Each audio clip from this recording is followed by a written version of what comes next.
आलिया को बुलाना चाहूंगा। अगले प्रतियोगी टीम नंबर 10 से विभूति त्रिवेदी तैयार है।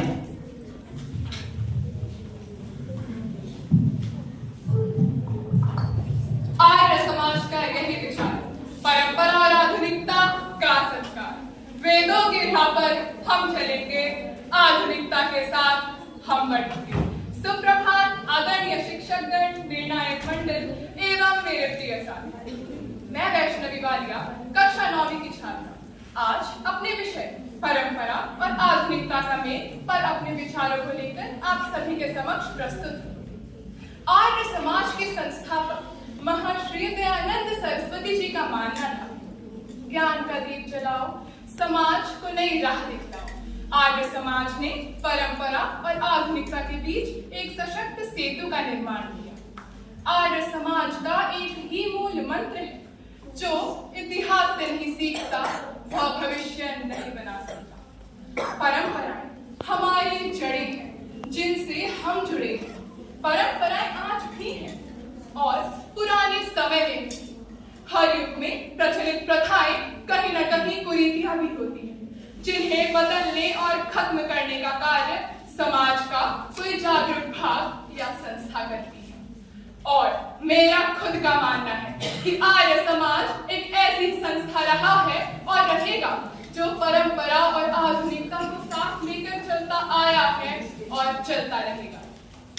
आर्य समाज का मानना है वेद केवल अतीत नहीं बल्कि भविष्य के लिए भी मार्गदर्शक है।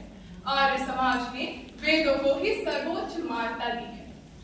भारत में चल रही रूढ़िवादी विचारधाराएं और परंपराएं भारत को विकसित होने से रोकती हैं, भारत को अंधकार की ओर धकेलती हैं। जातिवाद या छुआछूत समाज में असमानता की भावना को बढ़ावा देती है। क्या समाज के उच्च वर्ग को ही जीने का अधिकार है?